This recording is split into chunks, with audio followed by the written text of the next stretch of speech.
Saurabh, and you're listening to my favorite talk show, The Weekly Show with Aditya.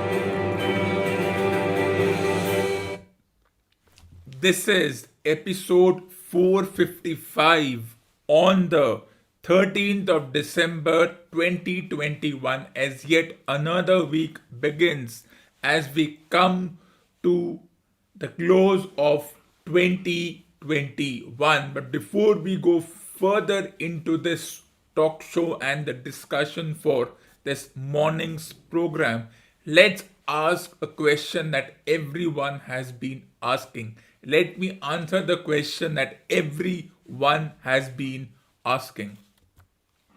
What did the weekly show with Sir Aditya tell others?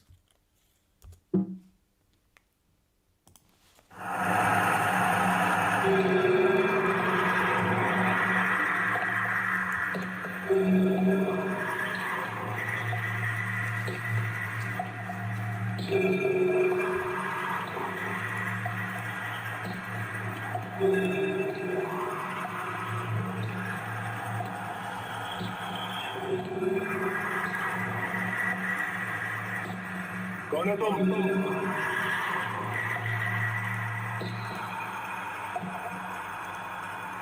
रिश्ते में तो हम तुम्हारे बाप होते हैं, ना मैं शहंशाह।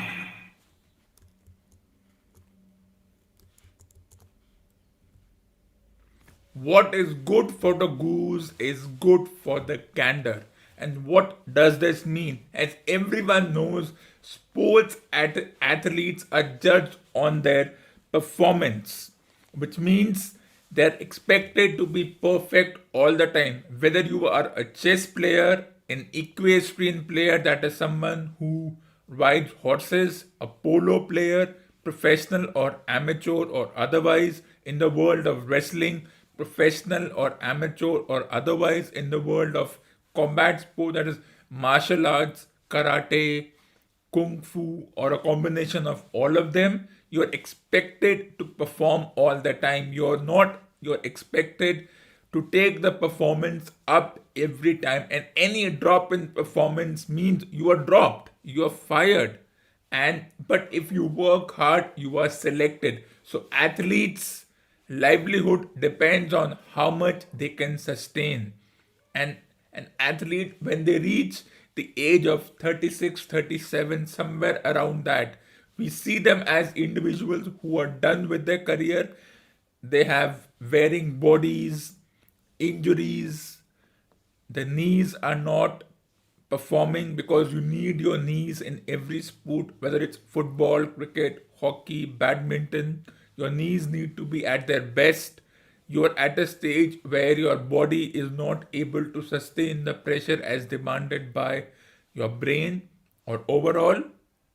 So, yes, if an athlete, whether he or she performs for a private organization that is in the professional arena or amateur that is for their countries, which means they have to win gold at every level. Or if the gold is not a criteria, you have to win the championship at every level. Because if you are representing the country's governing bodies have spent fortunes on you. The private governing bodies have spent fortunes on your training, on your diet, on your travels, on your lodgings, on the brand imaging around that. particular athletes, so they're expected to perform all the time. Any drop in performance and their career may come to an end as fast as it started. But sports journalists or commentators, sports commentators don't have such a measuring stick. Majority of sports journalists are retired athletes, but it's a 50-50 thing. 50% are retired athletes, 50% are those who have never played the sport but they have some experience in broadcasting. They have the gift of the gab. Not everyone has it, but we presume they have, and they have attained a name in that arena, that they have some experience even without playing the sport. So, what do these commentators do, whether the retired ones or whether in the non sporting arena, those who come from other domains and you presume that they have a gift of the gab, they can get away by targeting a few individuals. For example, we have targeted couple of days ago, a newspaper targeted the badminton player Lakshya Sen. He's not performing up to the standards he does. His performance has dropped. He's lost out on a lot of badminton opens. He's not reached even the quarterfinals. And it's so easy because you have nothing to lose. Because these journalists and these commentators know that they can target athletes, their bosses or their editors or whoever is recruiting them won't fire them because they come for a price which is even cheaper than an iPhone. So when you have recruited an individual who is being recruited or contracted for a price which is even more economical or cheaper than an iPhone 12, which doesn't cost a fortune, why will you let that person go? But they have no measuring stick. They can say anything on the microphone. They may or may not have an experience. At least something is expected from the non-sporting commentators, but they also are so overawed by the situation. They know they will never be fired unless they themselves decide to move on, which is a rarity, because once you're hooked to a certain broadcaster, even though you have to follow its rules, there are no rules. I've seen enough, whether it's in the world of professional wrestling or amateur wrestling, it doesn't matter. You can say anything. Why? Because you may have been there. There is no empathy, there is no sympathy, there is no, oh, once upon a time I made similar errors. They will never admit that. They have never done that because they have this ego brewing up. But that's what irks me. Why isn't there any measuring stick? They are anyways lucky to be recruited the moment they retire. Not everyone goes into broadcasting, but let's say if 5 sports athletes retire tomorrow, 2 will go into coaching, 2 will go into administration, and 1 will go into broadcasting. If they think that administration and coaching is a little complicated and has so much of restrictions, well, even there we can debate about restrictions, but that's the way it is. So the one who goes into broadcasting knows that once they are recruited by this broadcaster or they are freelance, they can be for one broadcaster one day and another broadcaster another day. But that's for a later debate. So they are recruited or contracted for a certain period, and unless they say something so vile that people oppose, they know they will never be fired. Unlike athletes, they don't have a shelf life. Means even if you are 90 years old and you feel strong enough, all you have to do is sit in front of the microphone. You don't have to go to the studio. You can speak from your own home. Although that kind of technology is available today, if you are strong enough, whether it's in the field of, whether it's the radio, TV, digital, or a combination of all, that's what you can do. You can say things from your home and they get away with it. It's so easy.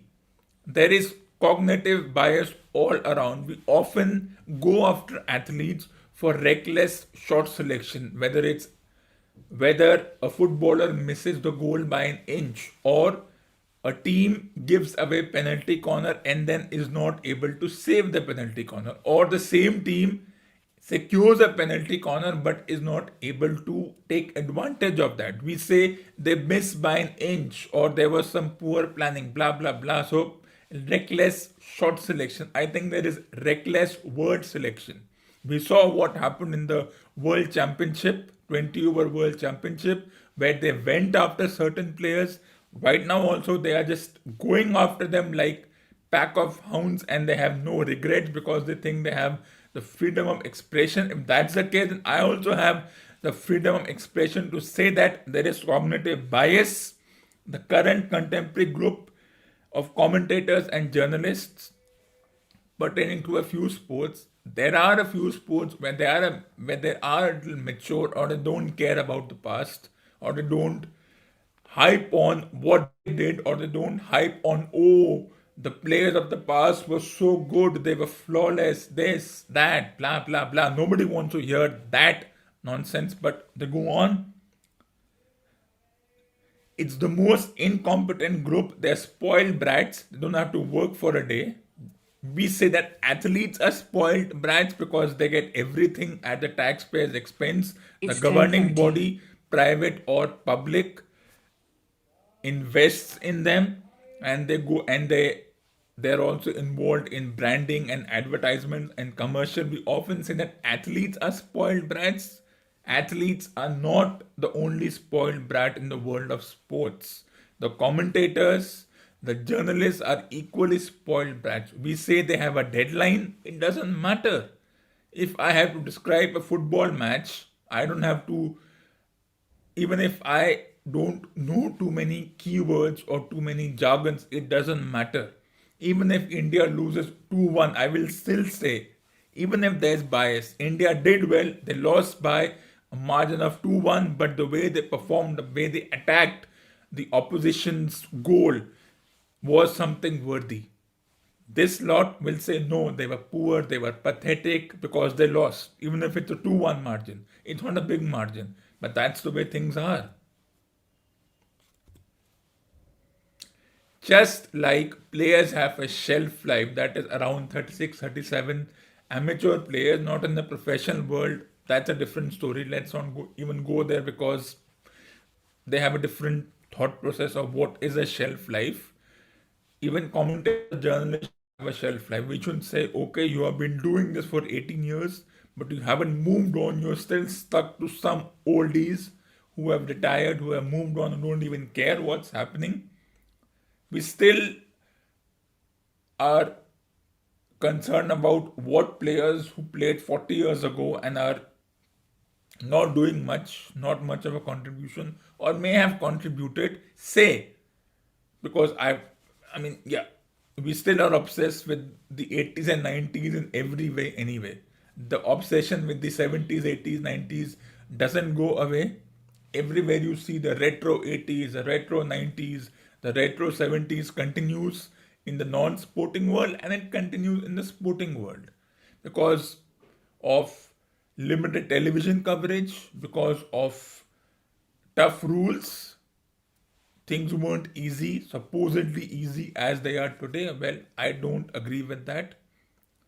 The thing is, if the athletes of the 70s and 80s made errors, so will the athletes of the contemporary times. But we will give them a pass that the athletes of 70s, 80s faced tough opposition. Now the opposition is not as tough. Well, opposition for one team is the players, is the home team for the other. So no, it depends on the situation. So what we need is a fresh batch of well-trained commentators and good writers. And even if a team doesn't perform well, even if they are an NPA, non-performing assets, we have to be smart in how we say the performance was bad. Okay, they performed bad. They did not live up to the expectation, but we can't expect them to be 100% all the time. Nobody is and nobody can be 100% all the time. That's the nature of the sport. No sport can you expect the athlete to be 100% all the time. But that's what the irony of this whole situation is and talking about the obsession with the 70s and 80s. For me, as far as the Hall of Famers go, who is past the likes of Pele, Maradona, Djokovic, Nadal, and his contemporaries, and Federer, they are done. They are passé. It's time to forget them. They did their job, they won, but we all know sports athletes never do it for the country.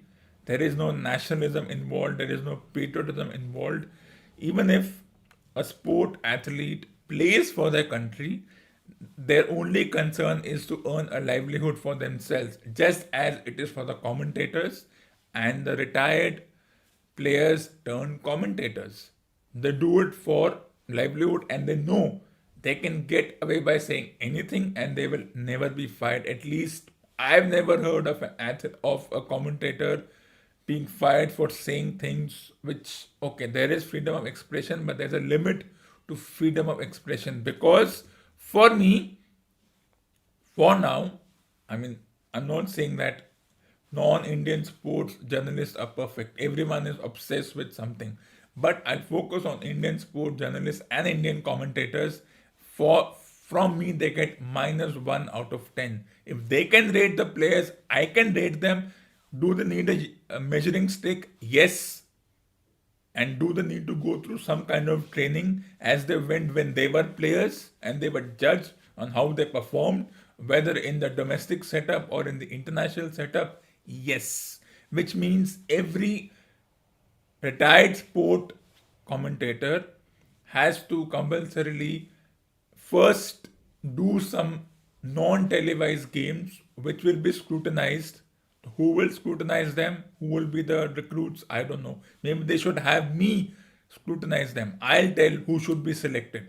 They shouldn't be immediately fast tracked to an international game. If we can criticize the governing body for fast tracking an athlete to an international game without giving him the necessary experience of playing at the domestic level, school level, or district level, for the commentators also, they have to go through this. Well, you can say it's a win-win thing. Well, if an athlete doesn't perform well at school, so many athletes may have lost out on good sporting careers because, according to a few experts, I'll question these experts, they did not do well at the school level and the district level and beyond.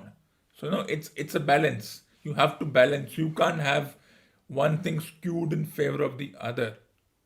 And then, as always, they're spoiled brats. As I said, athletes are not the only spoiled brats. Athletes get all the amenities, so do these commentators. They don't have to worry about the food, the lodging, the transportation, and just for saying a few words, they earn good, which is fine. They all deserve, but then it's the same thing. What is good for the goose is good for the gander. And as I said, it's time to forget the likes of Pele and Maradona and Djokovic. They did their job when they were supposed to do. They've done their job. There's no point saying, okay, they were good. It's not as if these individuals never made a mistake. We presume that a Pele, a Maradona, okay, you have won championships for your country, but it doesn't mean that you never erred. You never made mistakes. You never failed to score a goal. You can't be 100% all the time, so we can't expect that. And then DTG, everyone knows who DTG is, and players from every other sport. That's the way things are. So, who are the Hall of Famers for the next 2 decades? Remember Manpreet Singh? Right now in hockey, I've seen him play, and I had the right to say that he is one of the top performers in hockey, along with his contemporaries in Harmanpreet Singh, Dilpreet Singh, Jamanpreet Singh, but he will be in the Hall of Famers. As Priyam Garg, who is being ignored, he was the part of the 2020 Junior World Cup in cricket, and there are a lot, and his contemporaries in Abhishek Sharma and others. So it's just a matter of, and a lot of others. Lakshya Sen, top badminton player. Kandambi Shrikant is retired but a decent player. And PV Sindhu, we have already been obsessed with the likes of PV Sindhu. There's no use talking about them, but that's the way things are. And then here's a surprise for everyone. This is just a short list. There's a long list, but I thought I'll just keep it limited so that if anyone has anything to add, they can add. So who will be where after 10 years? Well, if 10 years you had told someone that a certain Ganguly will be the chairperson of the Indian Cricket Board, people would have said, does it deserve it? Does he have the pedigree? Does he have the administrative skills? You would have said no. 10 years ago, 12 years ago, you would have said no. But he is there. So, for me, PR Srijesh, he has that administrative skill and he is a goalkeeper. So, he can be the goalkeeper of the administrative side. You may see him as a chairperson of the Hockey Federation or Hockey India. And don't be surprised if a decade from now, Virat Kohli could be the next chairperson or president of the Indian Cricket Board. Of course, a few people will be shocked. How is that possible? Well, the same way the current chairperson, whenever his term ends, it ends. You would have been surprised if you would have known he would be the next chairperson of the Indian Cricket Board or the president or the CEO or whatever. And then Rahane, I see him as the coach of the team. Of course, Rahane is being targeted for not making runs, for having an average of 20. Well, I think an average journalist and an average commentator can't talk about a player's average because they themselves are so average that they have no right to average on another player's average. So I see Rahane as a coach of the team. I see someone like Harmanpreet Singh from hockey as the coach of the hockey team. I see Pujara in commentary. Don't be surprised. Why not? Look at the current group of commentators. What pedigree do they have? What do they say which is special? Can he do it? Well, the current group, they don't have anything special. They just repeat the same things 20,000 times. That's my prediction in the next 10 years. I even see a Neeraj Chopra as a coach. So some will say Neeraj Chopra is only 23. Well, he's in a sport where you exercise, where you use a lot of your shoulders, your knees, your quads. And by the time he's 33, 34, he will feel the pressure. He may think it's time to call it a day. And that's how things will be. So he could go into coaching or he could go into some other profession, but it's either administrative or coaching. He doesn't have the commentary pedigree from what I know. But that's what this is. It will shock a few individuals, which I really don't care about. But that's my prediction. It may not come true. It could be 15 years, but this is what it is. I even see PV Sindhu somewhere in the administrative field or maybe a sports minister, some decent person as a sports minister. So you never know what kind of surprise is coming your way. Of course, PV Sindhu is 26, but then badminton, tennis, hockey are such sports where the effort required to go through the motions is such that by the time you reach a certain age, 36 is young, 36 is not even old, 36 is where you start your career in other fields. And you're still there, though there is some kind of a age bias, especially here when we say only till 30 or between 17 and 30, the age bias will always continue. If you are 34, you're expected to be a millionaire by now. You're expected to do certain things, which I disagree. I disagree with the age bias that's coming out that if you're 34, you can't participate in competitions. You think that till 30 you are youth and 34 you have a bit of flex on your beard. That's absolute nonsense. So I'm not going into that debate, but that's what it is. And that's my prediction. And there are a few other players. There's a blank slide here. If you want to add, you can add. But let's move on to something even more interesting. So the Ashes test, despite broadcaster issues, rain issues, what were the broadcaster issues? The no ball technology malfunction. There was a power outage. I didn't see it because by the time I woke up on day 4, I woke up 60 minutes after the match started. So I may have missed the half an hour power blow up. But that can happen. It can happen anywhere. But then we expect countries like Australia, England to be perfect, not even to have any kind of technological fault. It can happen. So this is how the match went. England, who were 2 for 220 on day 3, one thought, wow, what a comeback, what a revival, this, that, blah, blah, blah. And then what happens? They lose 8 wickets for 70 odd runs. Australia need 20 runs to win. They chase it down. And then, of course, team selection and certain players not performing up to levels and the captain taking blame. When has that ever happened? And everyone saying England has no chance of winning this tournament. A few so-called experts making the same classical mistake by saying Australia will win this 5-0 and so many predictions coming through. Well, exactly 12 months ago when India were bowled out for 36, which I wasn't shocked, it was just the way things were. Everyone said 4-0. What happens? India goes on to win 2-1. So I look at this series as 2-all. Or 3-2 in favor of one team, but I don't see a 5-0 result because I don't want to be so ruthless. Yes, Australia did well, but they have chinks in their armor, and one can question the absence of a certain Broad and Anderson and everybody.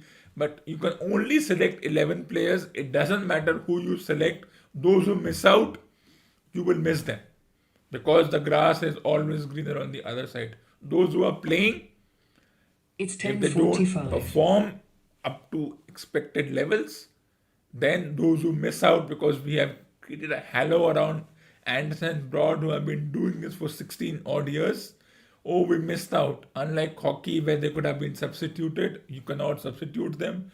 So, of course, the rules are also to play a part in this. Whether they were injured, they were not fit enough, or playing 5 matches without a break is too much for them. That's something we can debate on. But I don't see a 5-0 result, and if anyone is predicting that, that's a huge mistake. And now let's take a short break.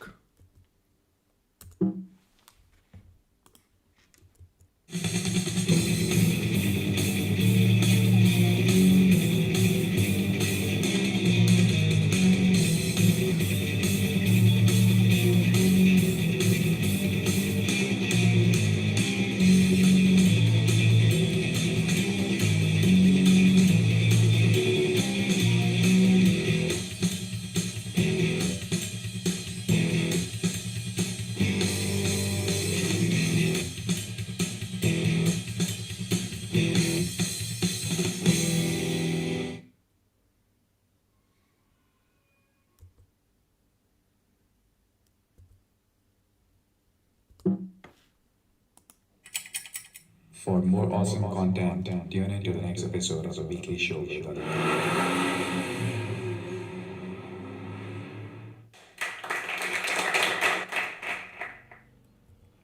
And with this, stay tuned for the next episode. And this ends episode number 455 on the 13th of December 2021. Stay tuned for the next episode. For more awesome content, tune in to the next episode of the weekly show.